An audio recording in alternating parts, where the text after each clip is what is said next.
Graças a paz, irmãos. Vocês já devem ter percebido que nesse mês de novembro a gente está trabalhando o tema de avivamento. Percebido isso nos sermões, nas músicas, nas leituras bíblicas. E pela graça de Deus a gente tem percebido que o avivamento também é necessário hoje. E talvez você já tenha percebido que nos grandes avivamentos ao longo da história algumas marcas são comuns, né? O pessoal sempre volta os seus olhos novamente à palavra de Deus. Foi assim na Reforma ou em qualquer outro avivamento que a gente já ouviu falar aqui, inclusive no que lemos hoje. Também um enfoque na pessoa de Cristo, ou na espera por Cristo. E um enfoque na oração. Mas isso aí já daria um sermão, né, esses 3 pontos. Então, sem mais delongas, eu queria pedir que você abrisse a sua Bíblia na carta de Tiago. Para os que vieram na quarta-feira, já vou adiantar para vocês, é o mesmo texto do pastor Érico. Então, quem já sabe aí, Tiago, capítulo 1, versos 1 até o verso 4. No caso do pastor foi até o verso 5, a gente vai até o verso 4 apenas.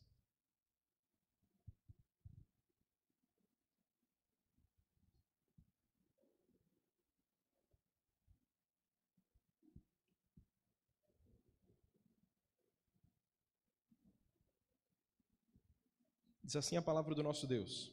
Tiago, servo de Deus e do Senhor Jesus Cristo, às 12 tribos que se encontram na dispersão, saudações.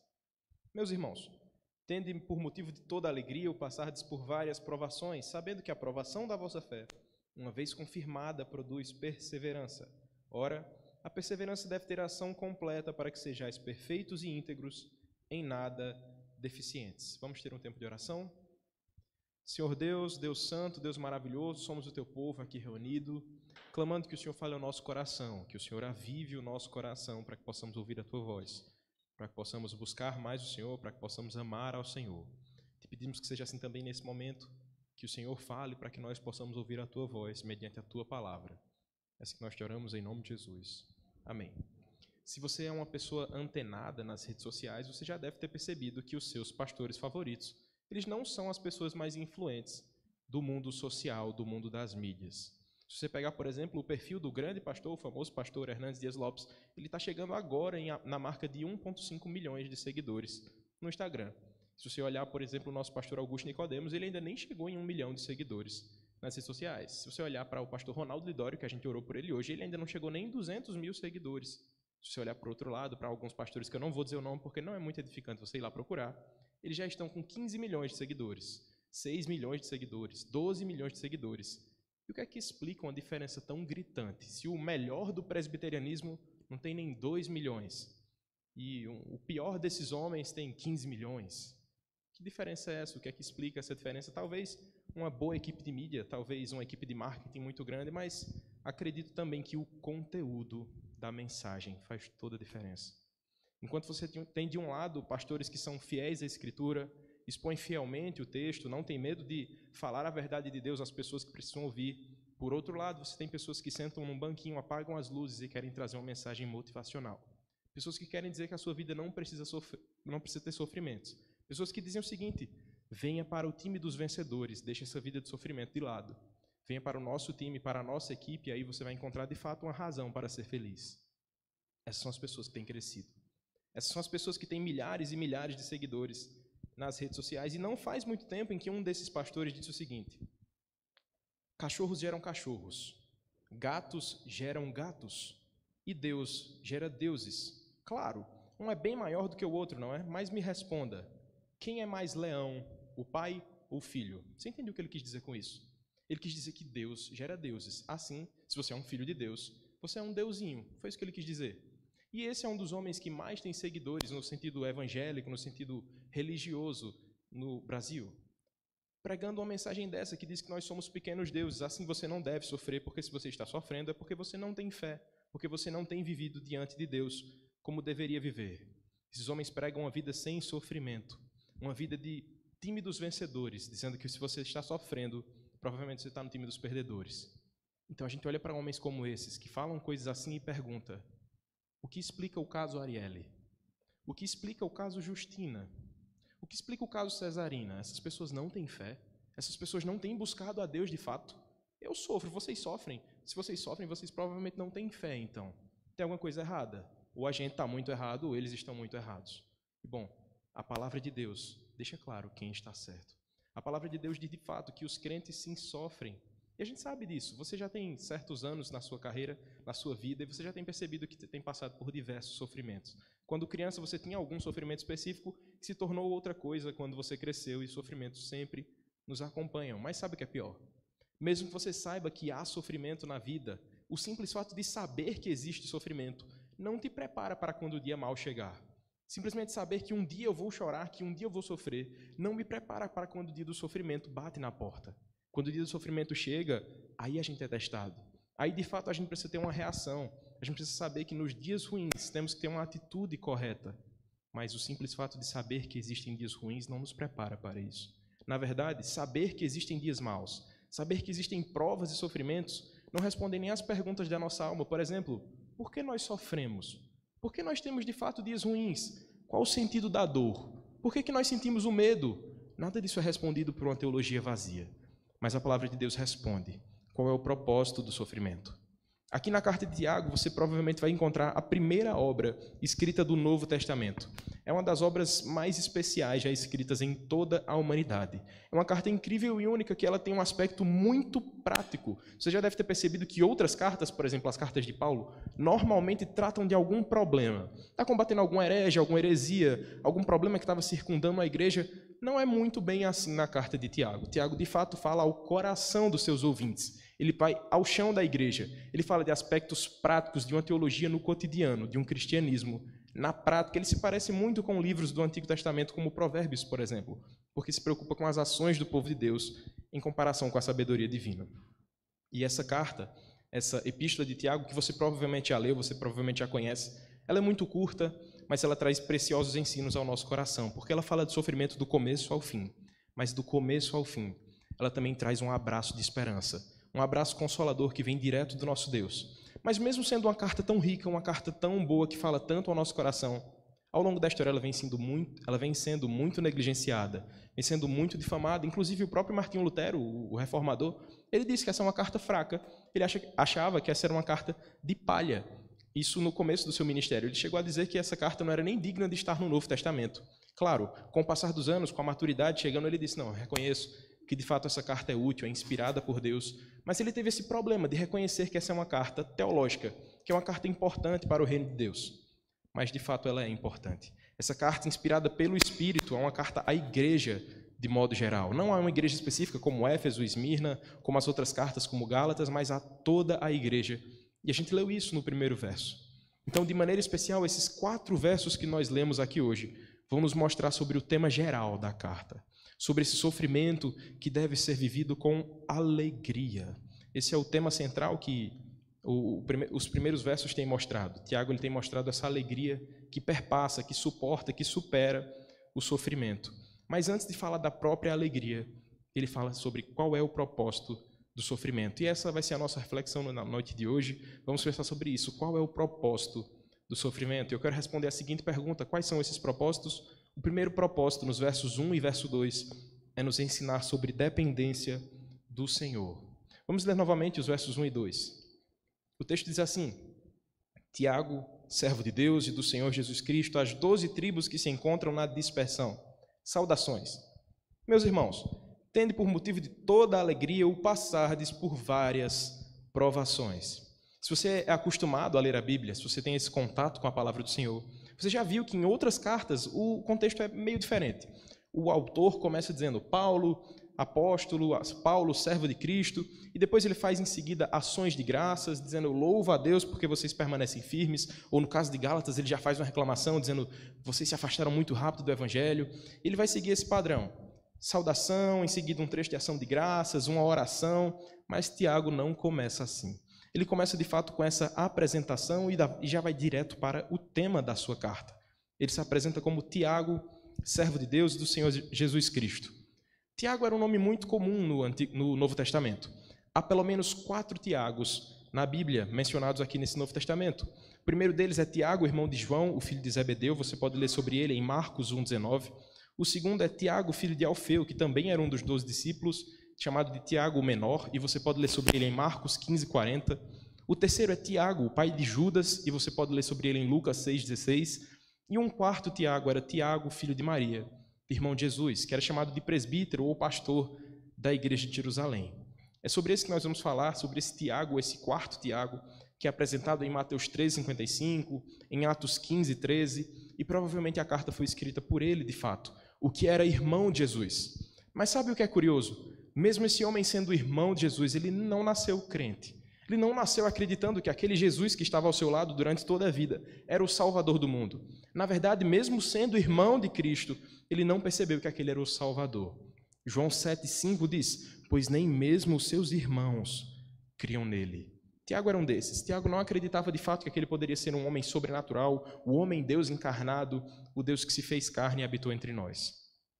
Tiago não foi um dos seguidores de Cristo enquanto ele esteve com eles em vida, mas de fato ele o recebeu.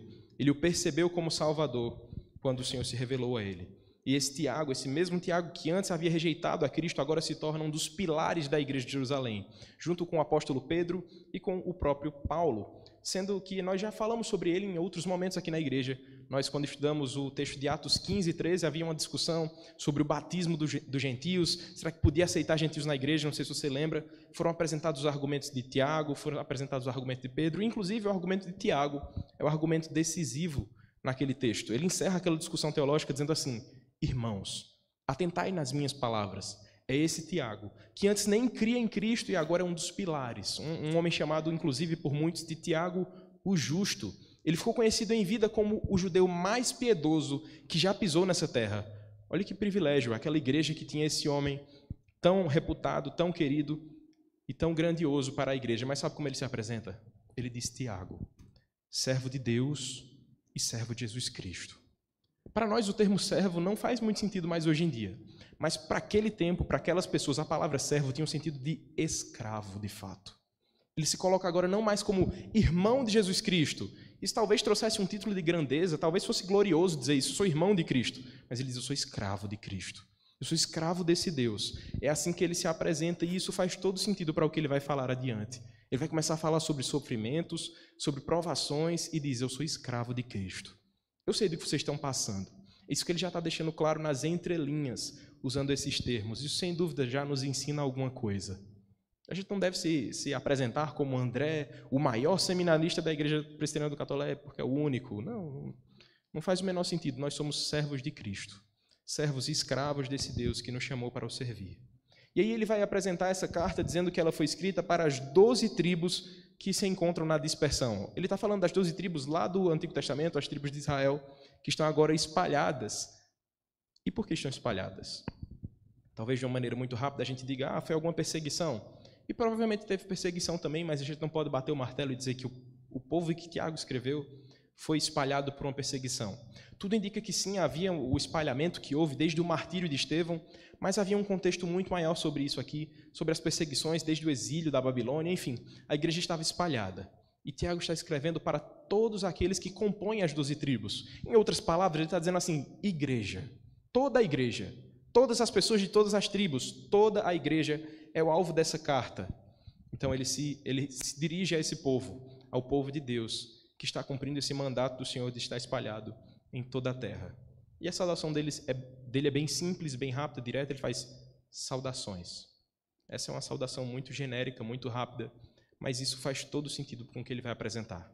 Quando a gente olha o termo que ele utiliza aqui, depois de ter dito que ele é um escravo de Cristo, ele apresenta que, mesmo sendo escravo de Cristo, ele não está sentindo dores por isso, ele não está sofrendo por isso, ele pode apresentar a saudação ao seu povo. Então, em outras palavras, ele está dizendo assim: mesmo diante do que eu vou dizer a vocês ainda, mesmo diante de tudo que vocês vão ler nesses 4 ou 5 capítulos ao longo de toda essa carta, saudações, porque somos escravos de Deus, escravos de Cristo. É como se ele colocasse assim: essa é a base de todo o argumento. Depois disso aqui, tudo vira pequeno.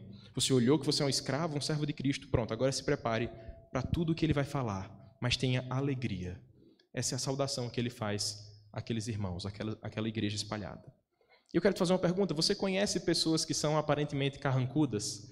Crentes que são carrancudos, que você dificilmente vê um sorriso naquele rosto?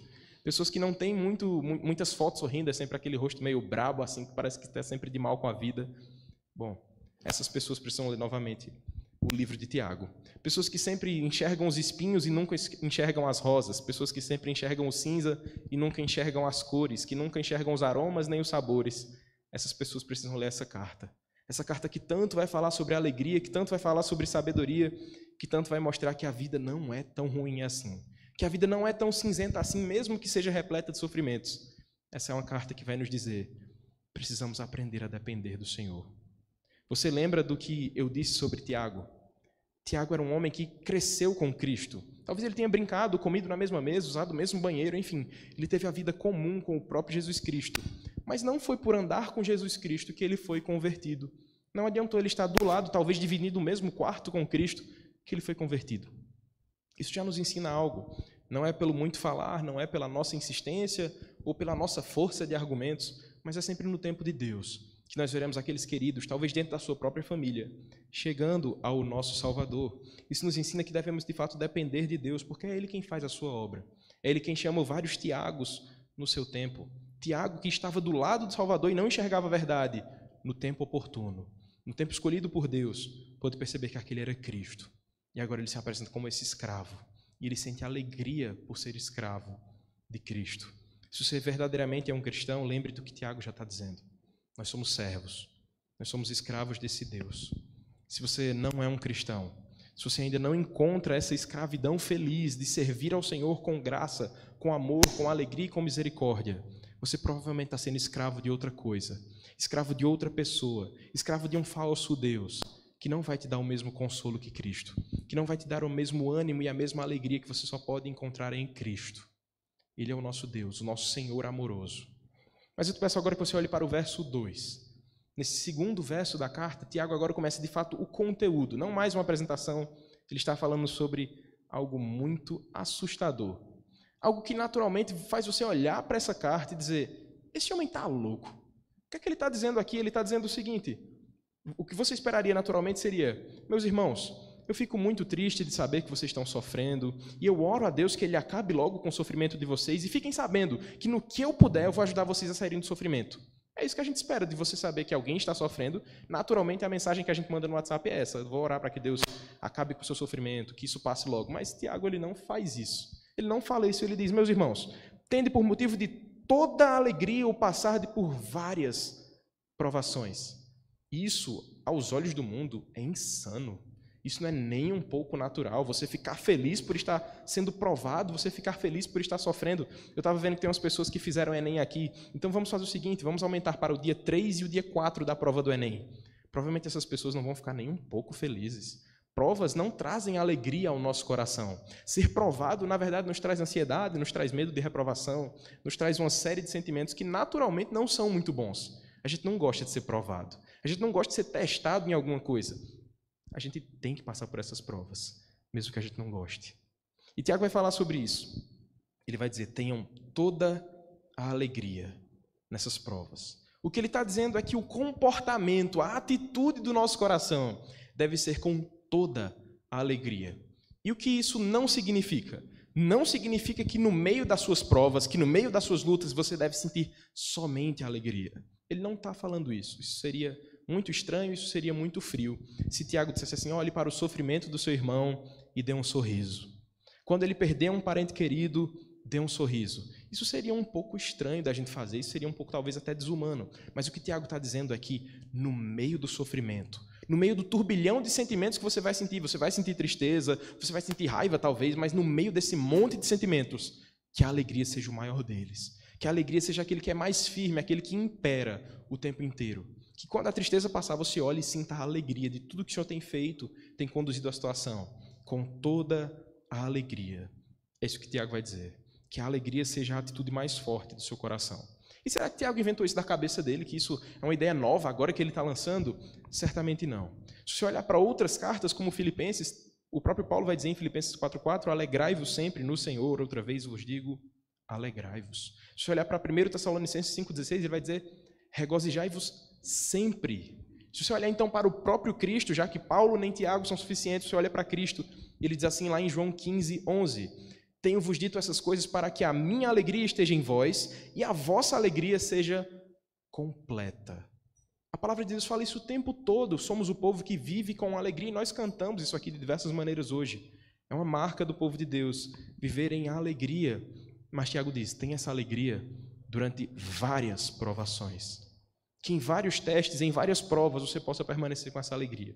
Ele não está falando de quantidade de provações, não está falando sobre um número específico de provas que você vai enfrentar, mas ele está falando sobre diversidade. Dizendo que nos mais variados problemas da sua vida, em todos eles, em cada um deles, você encontra essa mesma alegria. Desde da criança que sofre com os problemas de uma criança, que você olha e diz, isso é besteira, mas que para você não era besteira quando você era criança, aos problemas de um adolescente, aos problemas da fase adulta, todos eles devem ser enfrentados com essa alegria. Uma alegria que vem do próprio Senhor. Das crianças aos anciãos, a mesma alegria deve permanecer. A alegria de saber que o Senhor tem conduzido, que o Senhor que nos assegura em todas as guerras, em todas as lutas, em cada deserto. Eu sei, parece muito estranho você dizer assim, obrigado, Senhor, por cada luta, obrigado, Senhor, por cada inimigo, obrigado, Senhor, por cada dificuldade que eu já passei. Na verdade, Senhor, eu quero agradecer tanto ao Senhor que eu quero que o Senhor aumente as minhas lutas, aumente os meus inimigos, para que eu possa ainda mais ficar alegre, ainda mais me regozijar no Senhor. Eu sei que isso parece maluco, e nem é isso que, na verdade, eu estou te dizendo para que você faça, mas eu estou te dizendo que você possa olhar para as suas lutas e reconhecer que o tempo todo o Senhor está conduzindo. Quando o pneu do carro fura, não foi porque Satanás mexeu no volante e Deus não conseguiu segurar o volante. Não, o pneu furou porque a providência de Deus queria que furasse naquele momento e você está sendo cuidado por Deus mesmo com o pneu furado. Quando você é demitido e perde o emprego, não foi porque Satanás empurrou Deus um pouquinho e aí ele conseguiu atrapalhar a sua vida. Não, é o seu Deus que tem conduzido você até mesmo no desemprego, até mesmo na doença dos seus filhos, em cada circunstância. Em cada situação, nunca é Deus perdendo o controle. Nunca é Satanás assumindo o controle de videogame da sua vida, não. O Senhor sempre está vencendo, o Senhor sempre está conduzindo o seu povo. E a verdade é que crente também sofre, crente também chora, crente também sente vontade de desistir. Mas, acima de tudo, e diferente de todos, o crente mesmo quando chora, quando sofre, quando não parece que tem um desejo de continuar, mesmo quando ele está no meio desse deserto, ele pode verdadeiramente louvar ao Senhor. Nenhum outro povo da terra pode fazer isso. Nenhum outro povo pode encontrar alegria em meio ao choro. Nenhum povo pode sorrir enquanto dói. Somente os cristãos, somente o povo de Deus, somente o povo que depende do Senhor. E eu quero que você seja muito sincero comigo. Seus problemas doem, não doem? Chega aquele momento em que você não está mais aguentando, que você provavelmente já orou, dizendo, Senhor, arranca de mim isso aqui que eu não estou aguentando mais. Eu não vou dizer que sei como é, porque a sua dor é diferente da minha e a minha é diferente da sua. Mas nós sentimos essas dores, nós sentimos esse misto de emoções, de sentimentos, nós somos bombardeados por diversos pensamentos que nos fazem questionar até o próprio Deus. E mesmo que eu não vá dizer que sei como é a sua dor, eu vou dizer que eu sei de alguém que sabe como é a sua dor. De alguém que sabe o que você está passando, que já passou muito mais do que você, na verdade. Muito mais do que eu. Alguém que sofreu muito mais em nosso lugar. E esse alguém, em momento algum, tentou fugir da dor. Esse alguém, em momento algum, tentou abandonar aqueles sentimentos. Esse alguém, em momento algum, tentou desobedecer ao próprio Deus. Esse alguém que sofreu muito mais do que todos nós juntos, foi até a cruz. Esse é o nosso Salvador, que sofreu diante de todos os homens, que sofreu diante do nosso Deus e Pai, do seu próprio Pai. Se ele sofreu, por que eu deveria esperar uma vida isenta de sofrimentos? Se ele sofreu, por que eu deveria esperar uma vida light aqui nessa terra? Não. Ele mesmo disse, nesse mundo vocês vão passar por diversas aflições, por muitos sofrimentos, mas tenham bom ânimo. Eu venci o mundo. Esse é o nosso Cristo, o servo sofredor. É assim que ele é conhecido. Aquele que sofreu até a cruz. Aquele que tem nos ensinado que o sofrimento nos faz depender de Deus. Como ele mesmo orou, dizendo, Pai, que se for possível, afasta de mim esse cálice, mas que não seja feita a minha, mas a tua vontade. Ele estava mostrando dependência do Senhor em todo o tempo, obediência ao Senhor. Assim também deve ser na nossa vida. O sofrimento nos leva a depender de fato do Senhor, sabendo que é Ele que está no controle de todas as situações, de todas as coisas, até das que aparentemente são provações ruins, sem esperança, sem alegria. Deus está nessas provações também, conduzindo o seu povo. Então, quais são os propósitos do sofrimento? O primeiro deles é nos fazer depender do Senhor. O segundo propósito do sofrimento é amadurecer a nossa fé. Isso está aí nos versos 3 e 4, eu te convido a ler agora esse texto, que diz: sabendo que a provação da vossa fé, uma vez confirmada, produz perseverança. Ora, A perseverança deve ter ação completa para que sejais perfeitos e íntegros, em nada deficientes. Você agora provavelmente já tem certeza de que a palavra de Deus fala de diversas maneiras, que nós vamos sofrer, que nós vamos ser provados. Acho que todos os que estão aqui já foram alunos em algum momento da sua vida. Todos nós já fizemos provas e provavelmente ninguém gosta de fazer uma prova, de ser submetido a um exame. Mas, mesmo que você tenha medo de provas, mesmo que você tenha medo de reprovar na prova do Detran, são esses os meios que o Senhor tem nos colocado para que nós possamos progredir em nossas vidas. Para passar do primeiro para o segundo ano na escola, foram muitas provas feitas. Para conseguir uma CNH, você fez uma série de provas. Para conseguir um exame da OAB, você fez uma série de provas e estudou de diversas maneiras. Tudo na vida, a gente passa por diversas provas. Nessas diversas escolas que nós temos, e também não é diferente na escola do nosso Deus, na escola da fé. O Senhor já tem nos matriculado nessa escola do sofrimento para que nós possamos ser amadurecidos. Já sabemos, a prova é uma certeza. Seremos testados, mas há algo de bom nisso. Tiago vai dizer no verso 3 que sim, há uma parte boa. E essa parte boa é saber o resultado. Eu te pergunto, como é que você encara as provas da vida? Você, aluno que está às portas do Enem, que fez o Enem agora, como você se preparou para ele? Você simplesmente negligenciou e disse, eu sou filho de Deus, ele vai me dar as respostas no dia da prova. Ou então, eu simplesmente sou muito inteligente naturalmente, eu não vou perder tempo estudando, eu vou fazer com base na minha confiança própria. Ou simplesmente eu vou fugir dessa prova, eu não mereço fazer uma prova, eu não mereço esse sofrimento de passar 2 domingos lá, sofrendo, comendo chocolate, ouvindo o povo abrindo sacolas, eu não mereço fazer isso. Eu quero te dizer que nenhum desses caminhos funciona muito bem. Todos nós, quando sabemos que há uma prova em andamento, que está chegando o dia de uma prova, o único caminho que nós conhecemos natural para que nós tenhamos um bom resultado é a preparação, é a perseverança, é a disciplina naquele conteúdo para que nós sejamos amadurecidos. Para que aquele conteúdo, por exemplo, de matemática, que antes era tão difícil, depois de tanto fazer exercício, se torne um pouco menos difícil. Também é assim na vida cristã. Quando você é submetido a um exame, a uma prova, a uma dor, a um sofrimento, se você simplesmente negligencia aquele sofrimento, no próximo sofrimento a dor será da mesma maneira. Mas a cada simples dor ou a cada grandiosa dor que você tem sentido, se você busca aprender naquilo, aprender do Senhor o que Ele quer te ensinar naquele sofrimento, provavelmente, quando você chegar em outras provas no futuro, em outras lutas e dores, você já vai olhar dizendo, Senhor, me ensina nesse sofrimento. Senhor, me ensina para que eu possa usufruir o máximo desses dias de dor diante da Tua vontade, diante da Tua bondade. E é isso que você tem visto nos irmãos que nós temos orado por aqui. É isso que você pode ver no perfil do pastor Ronaldo Lidório, se você abrir qualquer um dos seus posts sobre o sofrimento que ele tem enfrentado.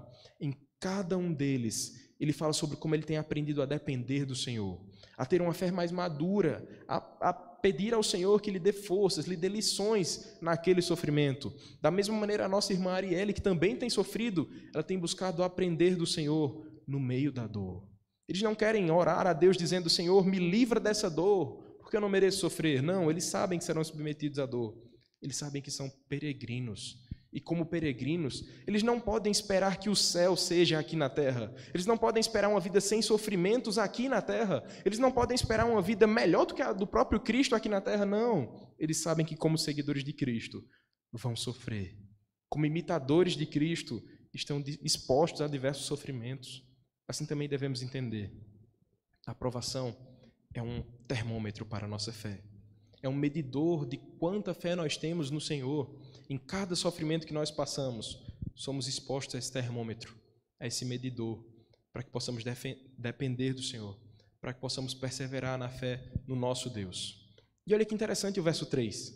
Ele diz assim, a perseverança deve ter ação completa para que sejais... o verso 3. Sabendo que a aprovação da vossa fé, uma vez confirmada, produz perseverança. Ele diz que produz perseverança, não fé. A fé já está ali. Não é a dor que gera fé. A gente às vezes costuma dizer isso, né? Se não vier pela dor, se não vier pelo amor, vai vir pela dor. Mas não é a dor que gera fé nas pessoas. A dor gera perseverança. A fé ela vem pelo próprio Espírito de Deus. E se Ele tem te dado essa fé, certamente ela será amadurecida nesse carbureto do sofrimento. Ela será amadurecida nessa perseverança que o Senhor tem nos dado. O pastor Eric trouxe essa definição muito simples que o pastor Hernandes nos faz sobre perseverança, dizendo que perseverança é a paciência triunfadora em meio a circunstâncias difíceis. Você entendeu o que isso quer dizer? Essa é a definição simples. Perseverança é a paciência triunfadora, em meio a circunstâncias difíceis. Tornando ainda mais claro, perseverança não é simplesmente dizer, eu aguento toda a dor. Isso é resiliência. Perseverança, na verdade, é caminhar, mesmo quando está doendo. Perseverança é continuar caminhando, mesmo quando os joelhos já estão cansados. Perseverança é continuar nadando, mesmo quando a correnteza está oposta a você. Isso é perseverança. E é isso que nós devemos fazer com a fé. Mesmo quando o cerco se fecha, mesmo quando as portas da perseguição se abrem diante da igreja, se você retrocede, você não perseverou. Se você olha para o sofrimento e diz, está difícil demais ser crente, vou voltar por aquelas portas e voltar para a minha vida anterior, voltar para os meus pecados antigos, isso não é perseverança.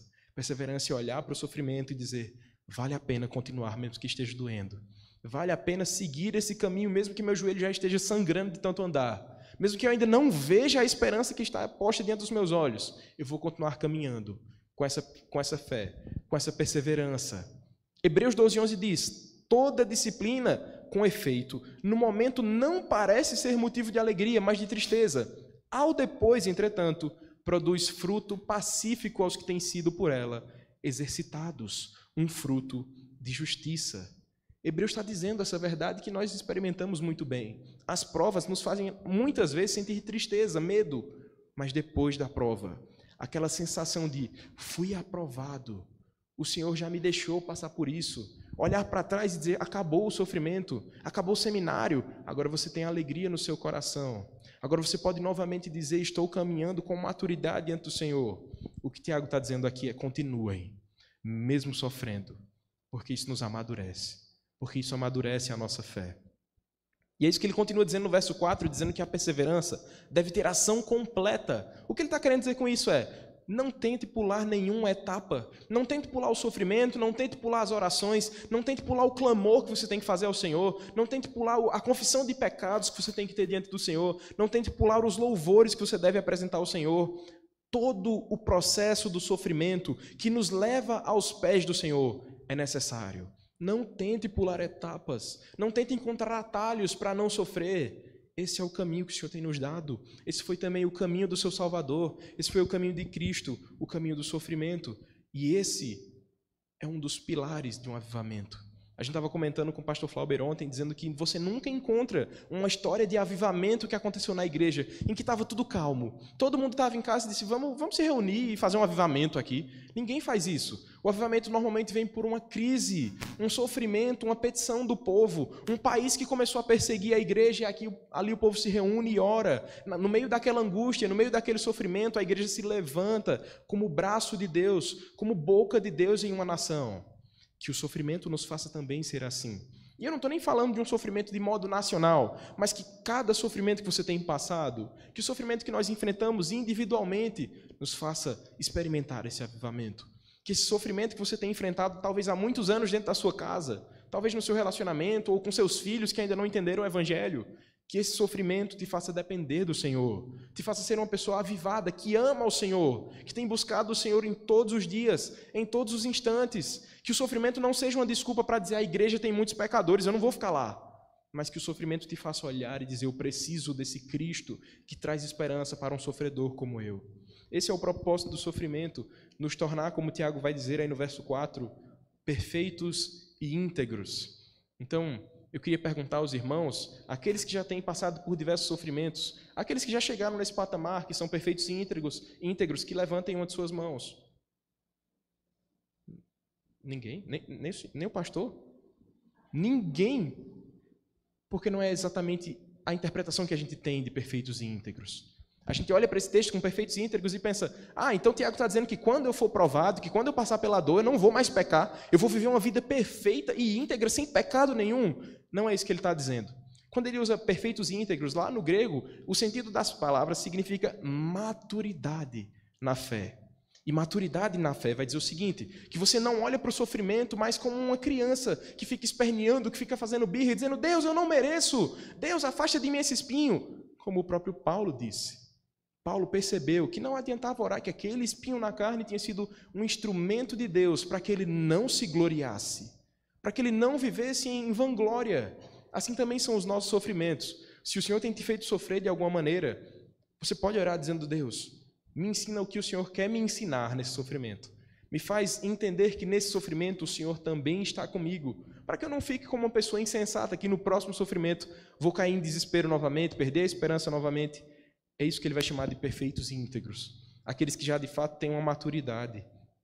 Aquele que tem uma fé fortalecida, uma fé constante, estável, firme como uma árvore centenária, que suporta sol, suporta chuva, que suporta os tempos de calor, os tempos de frio, que suporta a tempestade. Essa é uma fé perfeita e íntegra. Aquela fé firmada, ancorada no Senhor de fato. Então, agora que você entendeu o que é perfeito e íntegro, talvez você olhe para mim e diga: André, então esse sermão não foi para mim não, porque você tem 26 anos, não tem? Eu tenho 26 anos. Então você vai dizer: André, o que você tem de vida, eu tenho de igreja. Mas eu quero te dizer que nem sempre tempo é igual a maturidade.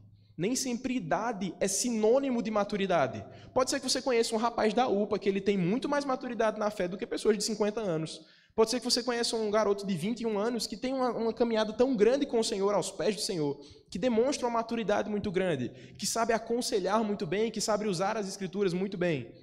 Eu quero te dizer isso. Nem sempre tempo, nem sempre idade são sinônimos de maturidade. Maturidade a gente não consegue lendo livros. Lá no seminário eu não estou lendo livros de maturidade. Lá no seminário eu estou sofrendo.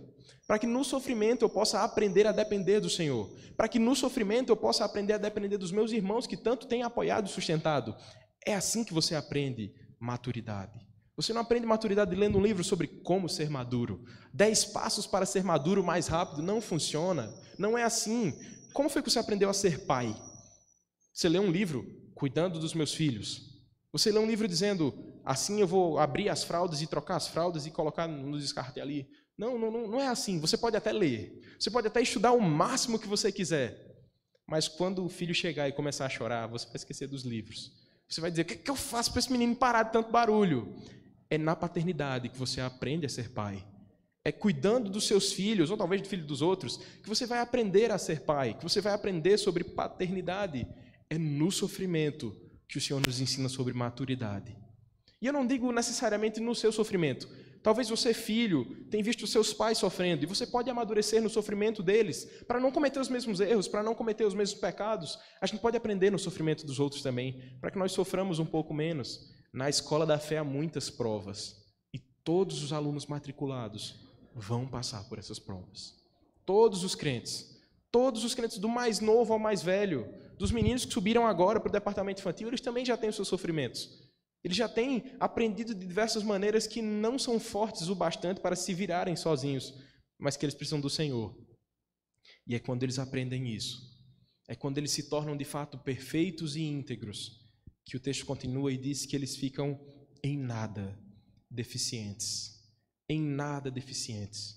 Quando você tiver a sua fé amadurecida, a sua fé firmada como uma árvore centenária, quando você tiver essa fé robusta, você vai perceber que o sofrimento, assim como o de Jó, não te tirou o essencial. Que mesmo que você perca os filhos, a esposa, os bens, o grande terreno, toda a riqueza, se você não perdeu a sua fé, se você não perdeu o seu Cristo, a provação não te tirou nada grandioso o bastante. É isso que nós temos que aprender, a ser em nada deficientes. O que isso quer dizer nas entrelinhas? Que à medida que você sofre e se torna mais parecido com o Senhor, quanto mais você se tornar parecido com o Senhor, menos você vai sentir falta das outras coisas. Menos você vai olhar para Deus e dizer: ó Deus, está me faltando isso. Ele vai dizer: não, você já tem aprendido a depender de Cristo. Cristo é o bastante. Cristo é o suficiente. A gente aprende com o próprio Cristo, que sofreu, que viveu diante de Deus, que viveu diante dos homens, que suportou todo o sofrimento. Ele sim que foi perfeito. Ele sim que foi íntegro. Ele sim que foi em nada deficiente. Ele sim que suportou todas as provas pelo seu povo, obedecendo ao Pai, se entregando numa cruz. Ele sim nos faz ser em nada deficientes. Se você tem esse Cristo, se você tem esse Deus, você não tem mais falta de nada. Você pode sentir falta de algum acessório, mas como o próprio nome já disse, é acessório. Você já tem aquilo que é fundamental. Você já tem a esperança que te faz passar pelo sofrimento. E traduzindo ou ilustrando, o que Tiago está dizendo aqui é basicamente o seguinte: você já tentou fazer exercícios? Ou pelo menos tentou começar a fazer exercícios. Vamos exemplificar aqui. Você foi lá para o açude velho, e lá no açude velho você disse, eu vou dar uma volta no açude. E quando você está dando uma volta no açude, você encontra Cassandra. Aí Cassandra, no tempo que você está dando a sua meia volta, Cassandra deu 3 voltas no açude. E ela passou, oi, e você, de novo, essa mulher passando tão rápido. O que é que está acontecendo aqui? Parece que o açude para ela é menor. Ou então você vai para a academia, você pensa em uma academia e diz, tá, vou começar agora a me exercitar. Você levanta seus 3 quilos ou 4 quilos, já morrendo, com as pernas tremendo, os braços que não aguenta nem pegar o saco da feira depois em casa. E do nada entra um monstro do seu lado e levanta 35 quilos em cada braço. E você com 3 quilos morrendo. O que Tiago está dizendo aqui é o seguinte, se você olhar para as voltas do açude e disser, não dá para mim, não é para mim. Se você olhar para o peso da academia e disser, eu não vou tentar mais isso, eu não vou conseguir levantar nunca 35 quilos. Se você olhar para isso, olhar para as provações, olhar para as dificuldades e parar, de fato você nunca vai experimentar o resultado que só vem depois. Você nunca vai experimentar o resultado da fé, o resultado da nossa caminhada cristã, o encontro com Cristo, uma vida eterna. Se você para no meio do caminho, se você não encontra alegria nesse caminho, você vai sofrer. Mas se você vai aos poucos, levantando 3 quilos, 4 quilos, até chegar no seu limite, você vai tentando dar as voltas no açude, em determinado momento, Cassandra só vai dar 2 voltas na sua frente. Nunca você vai conseguir ficar no mesmo nível, mas ela só vai conseguir dar 2 agora. Você vai conseguir passar por essas dificuldades com um pouco mais de tranquilidade. Não porque você é super-homem ou super-mulher, mas porque você encontrou uma esperança que te dá alegria para caminhar em volta do açude e fazer todos os exercícios. Que te dá alegria para enfrentar todos os sofrimentos.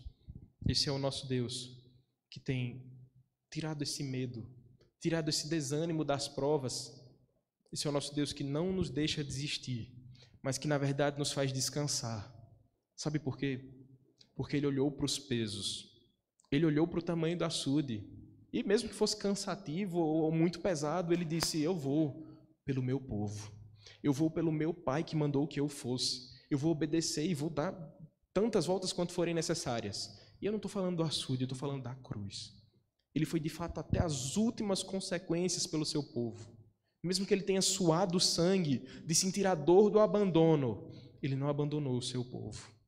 Ele se entregou para que o seu povo fosse lapidado, aperfeiçoado, para que o seu povo fosse fortalecido nele, para que o seu povo fosse mais maduro e mais parecido com ele. É por causa desse Cristo que não nos abandona, que você não vai abandonar a caminhada. É por causa desse Cristo que perseverou e persevera por você, que você pode ter certeza da chegada na linha final dessa corrida, mesmo que cheios de ferimentos e cansados, mesmo que com os joelhos já cambaleando, mesmo que sem fôlego nos pulmões, a gente chega lá por causa dele.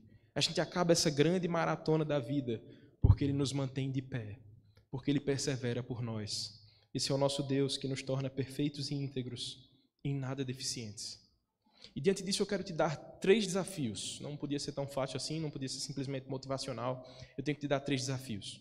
O primeiro deles, abandone a teologia coach. A teologia anti-sofrimento, que mesmo que você não consuma os conteúdos, ainda insiste em nos cercar. Abandone essa teologia de uma vida light, de uma vida soft, diante de Deus, que não nos deixa sofrer. Que diz, se você está sofrendo é porque você cometeu algum pecado. Não. O próprio Deus olhou para Jó e disse, meu servo Jó em nada pecou, em nada foi achado falta, mas Jó é um dos homens que mais sofreu nessa terra.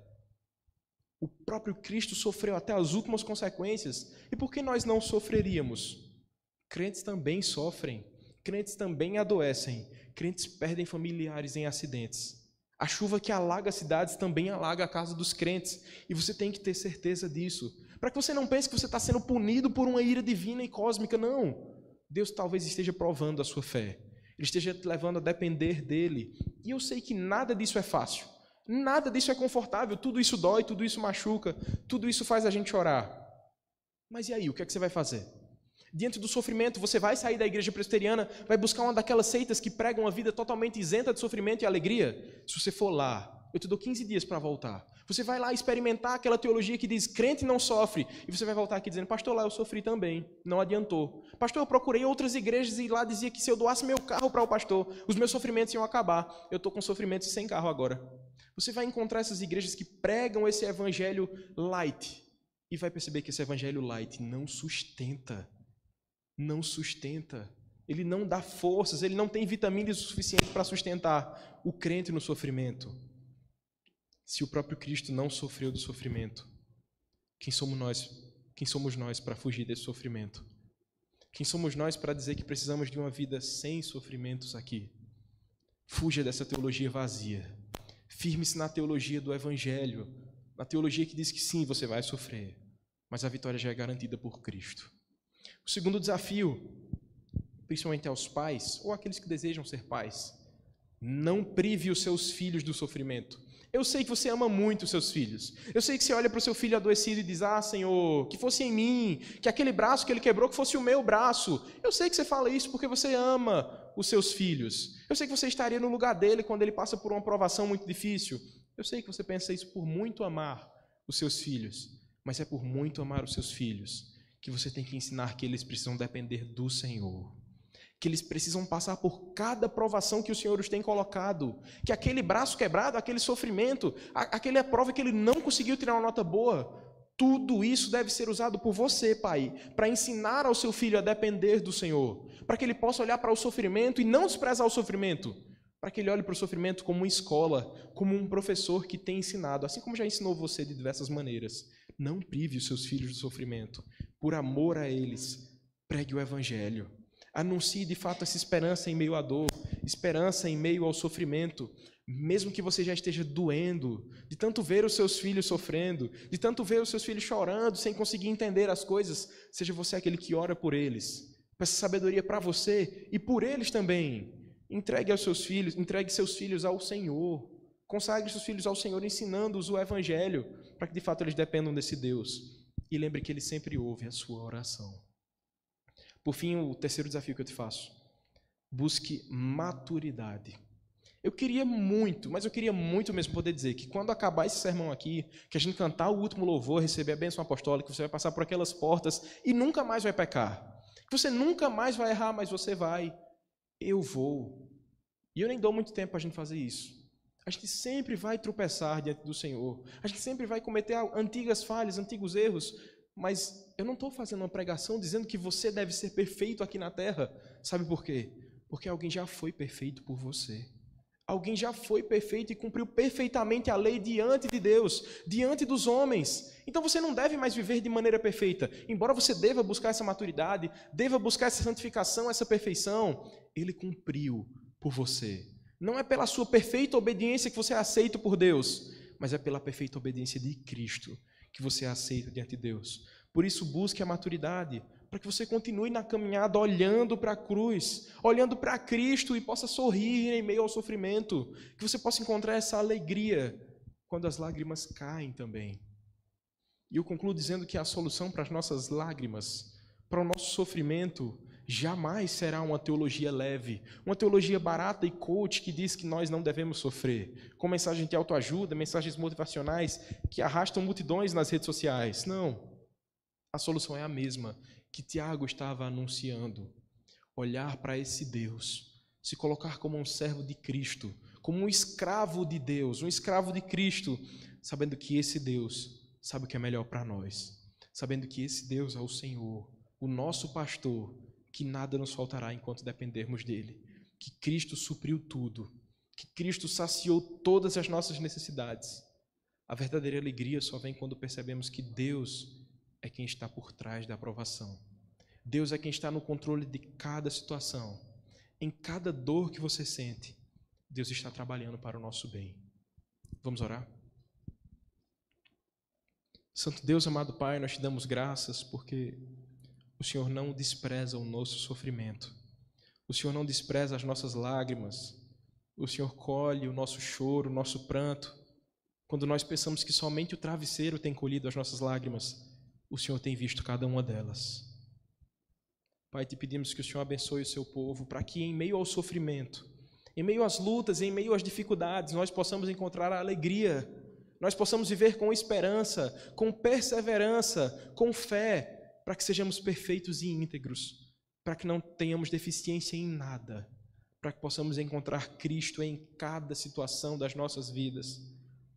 Pai, nos ajuda a não buscar esses evangelhos baratos, adulterados que podemos encontrar pela internet por aí.